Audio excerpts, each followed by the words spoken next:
కార్మికులకు జీతాలు పెరగవు. అలాగే మీకు కొంతమంది కార్మికులకు వేలల్లోనే జీతాలు ఉంటాయి. వాళ్ళకి విద్య ఉండదు, వాళ్ళకు వైద్య సదుపాయం ఉండదు. విద్య వ్యాపారం అయింది, వైద్యం వ్యాపారం అయింది. కార్మికులకి ఎటువంటి వసతులు ఉండవు. కానీ ఈ దేశాన్ని మాత్రం పీక్కుతునే కొంతమంది ఎమ్మెల్యేలకి ఎంపీలకి మాత్రం లక్షల్లో జీతాలు పెరుగుతూ ఉంటాయి.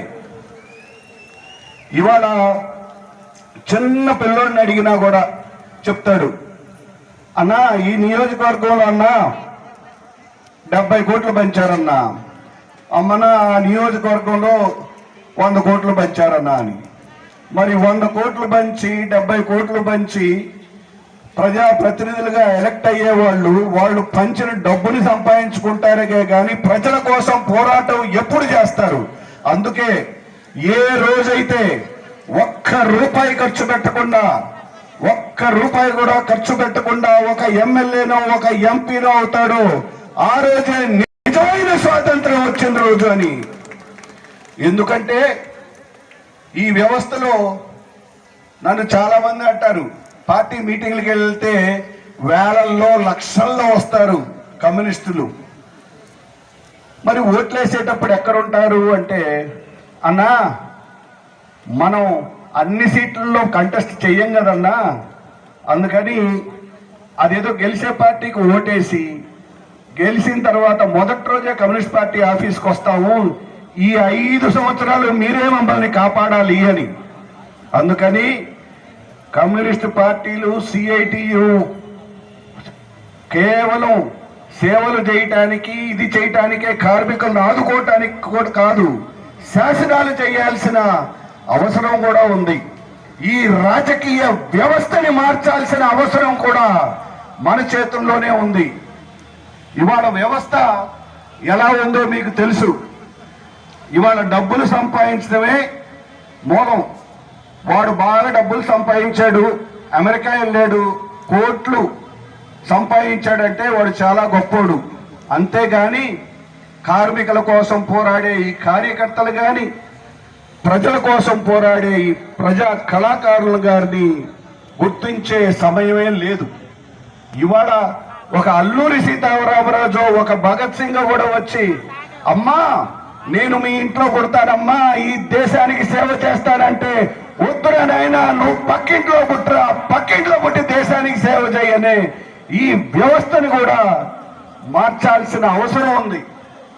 అలాగే కామ్రేడ్ లెనిన్ ఒక మాట అన్నారు,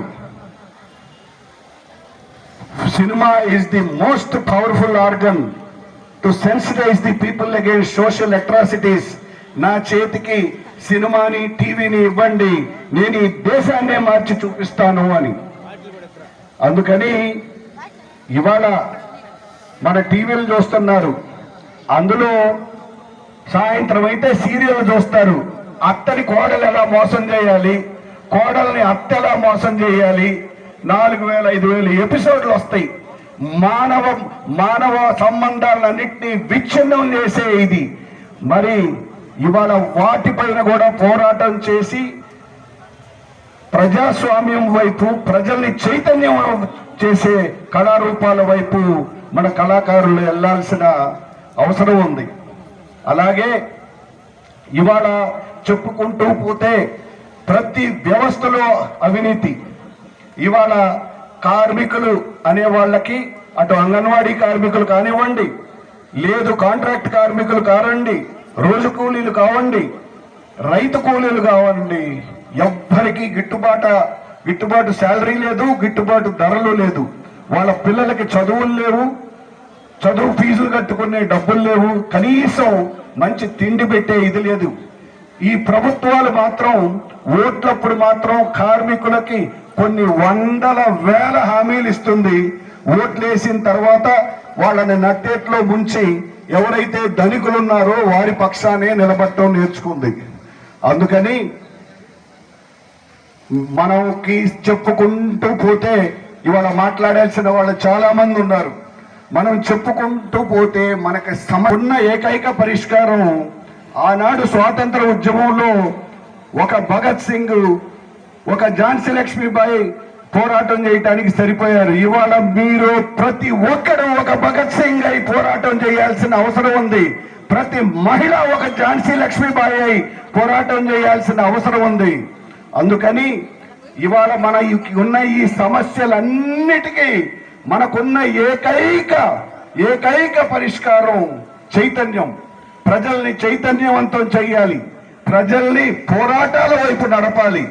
మరి అవి నడపాలంటే కార్మిక సంఘాలన్నీ ఐక్యం కావాలి. ఎన్నెన్నో దారులలో చీలిన మన ఉద్యమాలు ఐక్యం కావాలి.